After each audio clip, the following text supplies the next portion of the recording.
Well, welcome, ChangePoint family, and thanks so much for joining us. Happy Father's Day. And because it is Father's Day, for those of you joining us not at the end of the worship service, my guest today is my dad.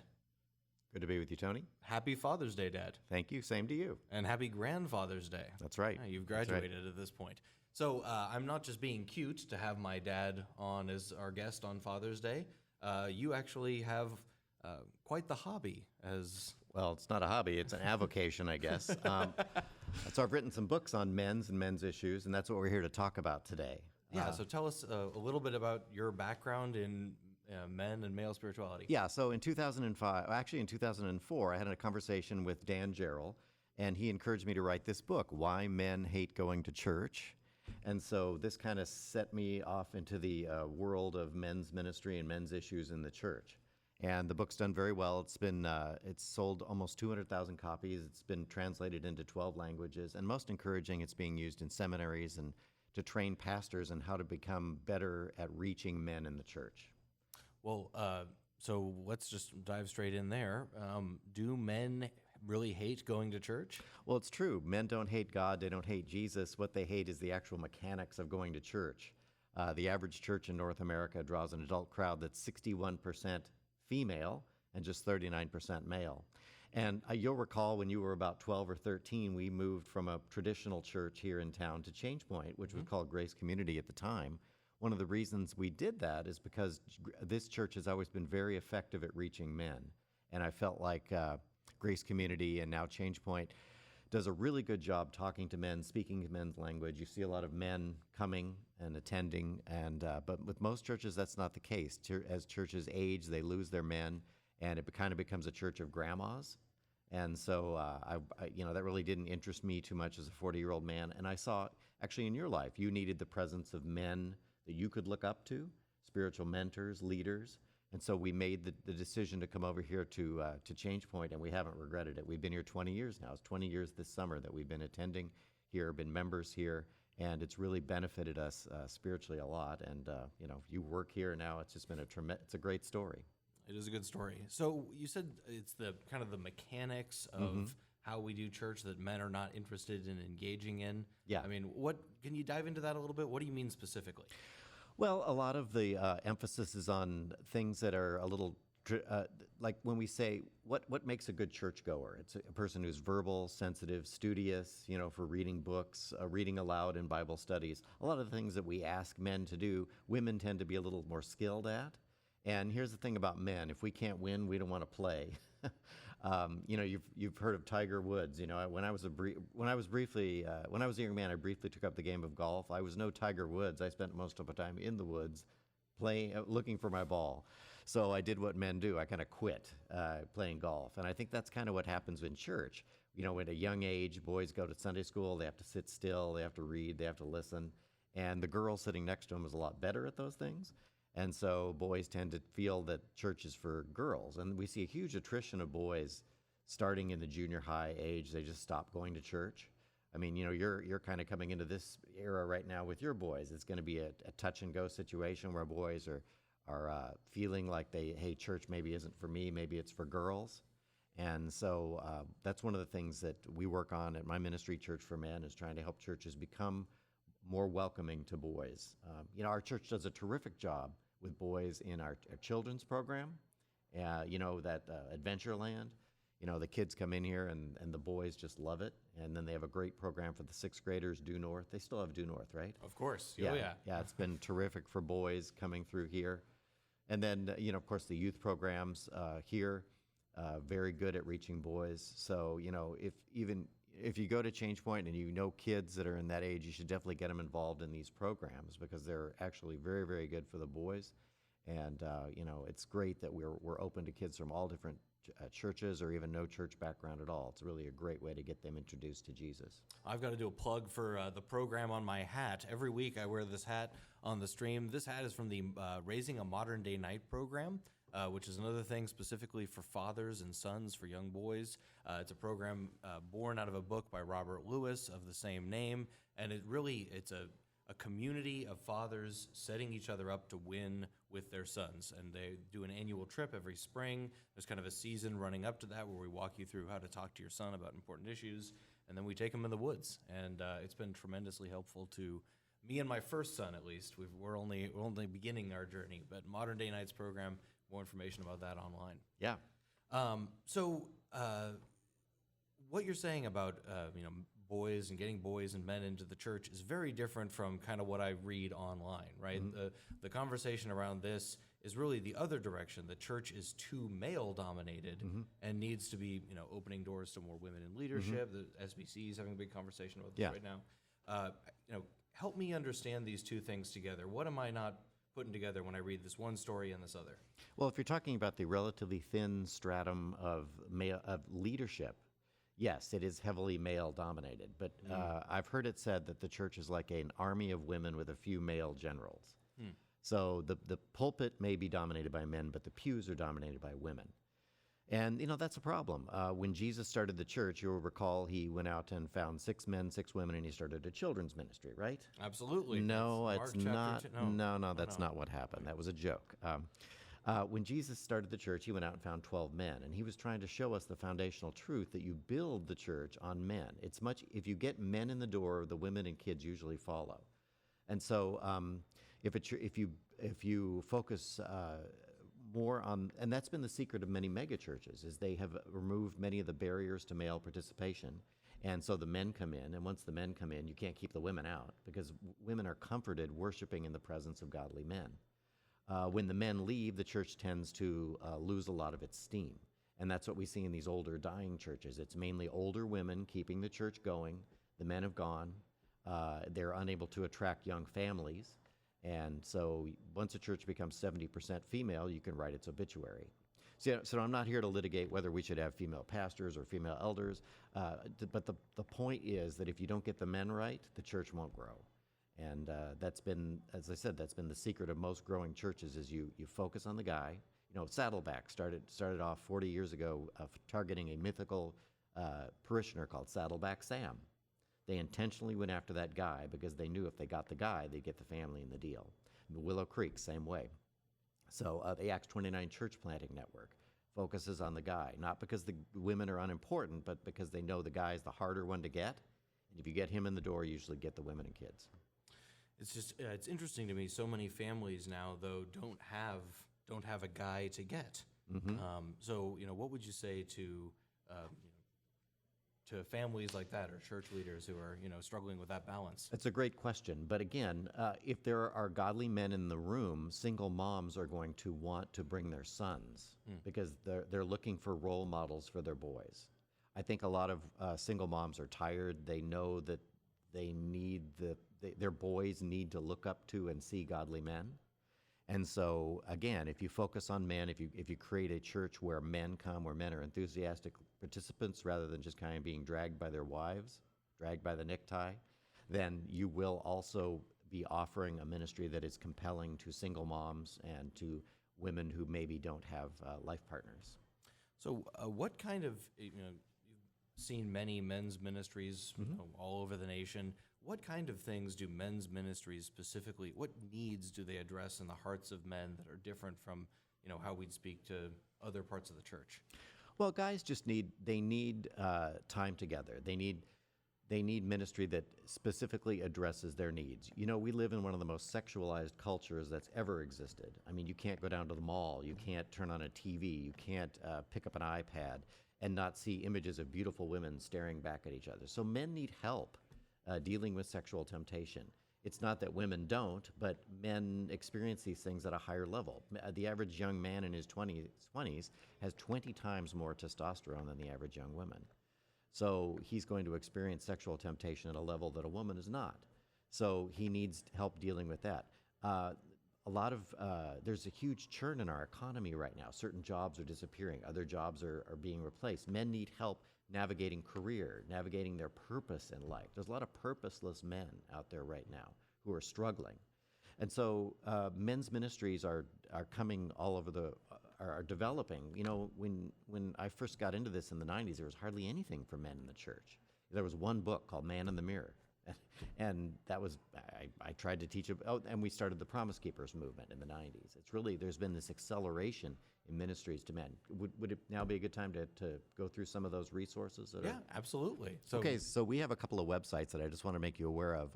I've served on the board of the directors of the National Coalition of Ministries to Men. I've got some insider information on these things. yeah. So Promise Keepers is back. Do you remember Promise Keepers? Oh yeah, the '90s rallies, like the arena rallies, filling these huge stadiums. I remember the first one I went to in 1996 in Seattle. 60,000 men in the kingdom praising God, hearing these messages. Lots of men coming to faith in Jesus. Promise Keepers is back. They were scheduled to go last summer. COVID shut them down, but they're doing a huge rally this summer in Arlington, Texas, at the home of the Dallas Cowboys, and the dates are July 16th and 17th. And you can register if you can make it on down to Dallas. It's going to be a great time. If you really like that big stadium rally experience, that is back. Can we click right to another website here? This is a really interesting, you were talking about men's ministry. There's a new, you were talking about Robert Lewis, who formed Modern Day Knights. And men's fraternity, right? And men's fraternity. He is pouring his efforts now into a new ministry called Better Man. This is an 11-week video series that I'm hoping ChangePoint adopts. The cool thing about this model is you meet with a small group of men for 11 weeks. The older men invite men into their group. And then in week 2, this is where the secret sauce is. The guys get together in a home and they share their stories.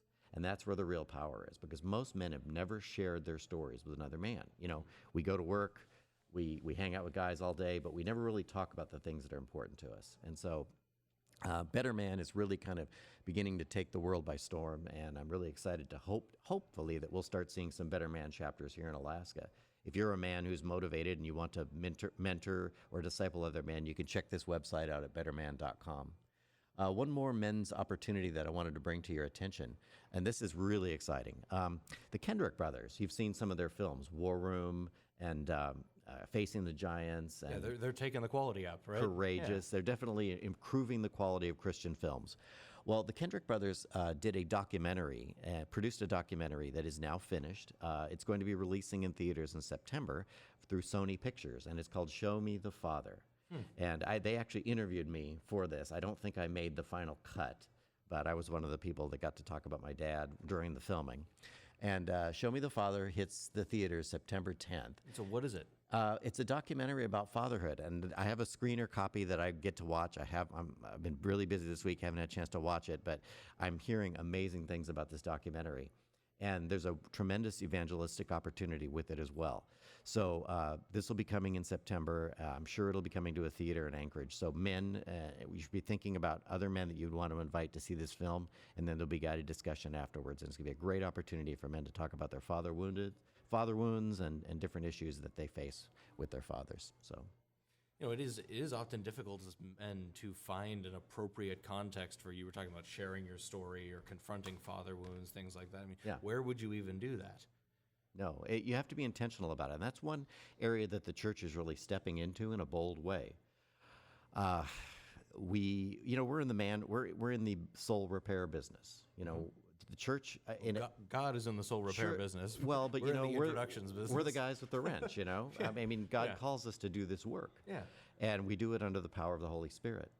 So the church, a lot of churches that are adopting these programs for men are really taking their responsibility to men seriously. I think men really do want to talk about these issues. They do want to be better men. And churches that are adopting these programs and are being intentional about raising their men up are experiencing a lot of joy and a lot of victory in this area. And now, what do we, Tony, you tell me, what we have some opportunities for men going on right here at ChangePoint now, don't we? Yeah, so I mean, ongoing men's ministry opportunities happening every week. Men's Fireside Huddle, that's an open group, and you were talking about getting deep and honest. That's kind of a getting deep and honest huddle ministry, and it's open group. Anybody can come. You sit around a fire. They often have kind of deeper theological discussions as well. Very round table type feeling. And they meet in Anchorage or Wasilla, or we have both now. Okay. We have Jim Hutto went out to the Valley and started a Valley one. So they meet Sunday nights here in Anchorage, right out here on the front patio, the Raspberry campus, and then in the Valley, I think it was also Sunday nights, and I think it's at Jim's house. Yeah. So there's an actual fire, which this time of year doesn't sound very good. But In the evening, it cools off. You can keep the mosquitoes away. And then we have Men's Second Saturday every month. Second Saturday of the month. That's a little bit more of a formal, traditional men's ministry type feel. There's a speaker on a different topic every month, and then coffee and donuts. And they turn it around really quick. I think it's 90 minutes, and you're out of there by like 8 o'clock. Yeah. So it's good. Those are a couple of ongoing ones. Yeah. Available all the time. Mm-hmm. This fall, they're going to be forming the women's ministry. Over the past year has done this women's ministry collective thing where they've kind of been gathering all the different women's ministry offerings together. Mom's doing they got an official name for it, the art thing. Did you hear this? My wife, Gina, is an artist. Yes, and she does art ministry here at the church with the women, and it has an official name now. I just can't remember what it is. That's her thing. Well, it's not Mother's Day, it's Father's Day. And so we're going to be forming a men's ministry collective this fall.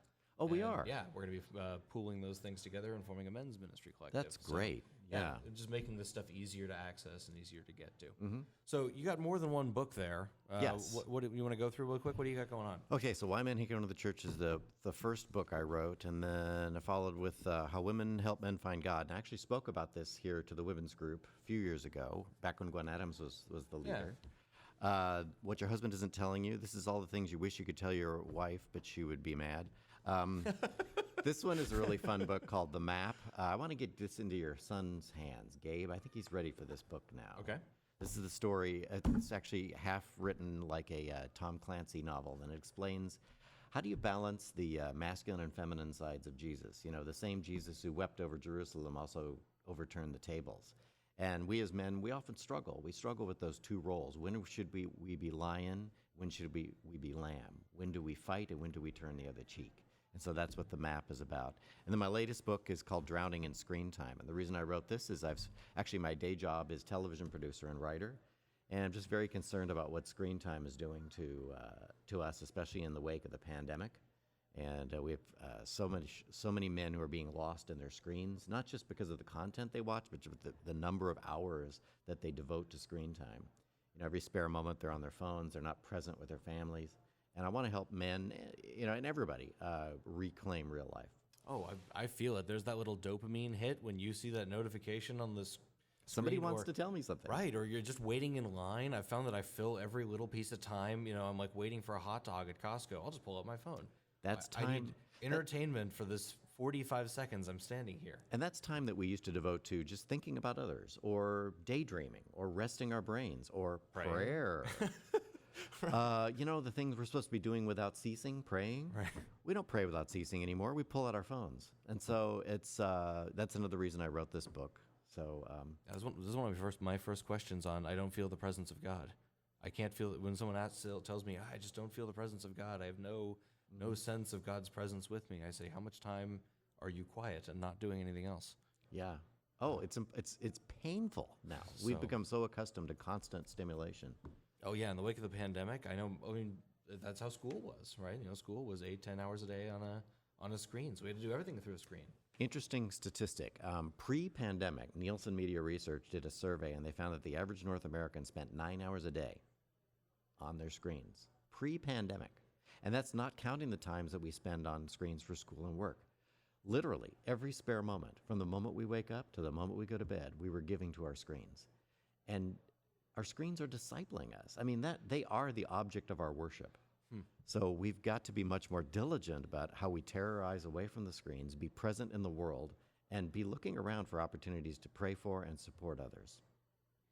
Well, Dad, it is Father's Day, and I think we all have plans. Is there anything that that I didn't give you the opportunity to say to our church family that you'd want to share on the topic of manhood, fatherhood, really anything related to these topics? Well, I think men really get beat up in our culture a lot. You know, there's all this talk of toxic masculinity, and I want to encourage all the fathers and men out there that you are not a screw up, that God loves you, and that you have tremendous power to do good in this world. And just want to encourage you in that work, and thank you, all you fathers, especially fathers like fathers to my grandsons, and just keep on keeping on. Keep hanging in there when your kids are ignoring you. Hang on. If you're having trouble, in relationships, persevere and fight through those things, because the world needs good men, it needs good fathers.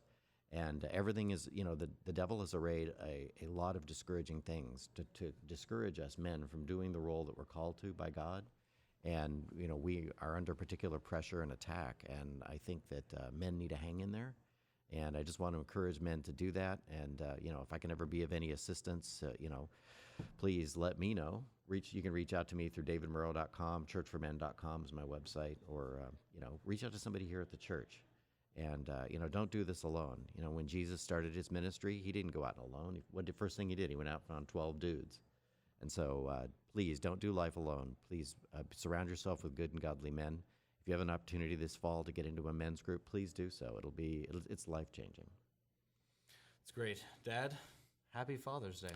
And thank you, Tony. And my hat's off to you. If I had a hat, I would tip it to you for being a good father to my grandsons. So thank you very much. Well, I have a hat, and I tip it to all of you men and fathers of Change Point. Thank you for your service to your families and to your church. God bless you. Happy Father's Day, and we'll see you next Sunday.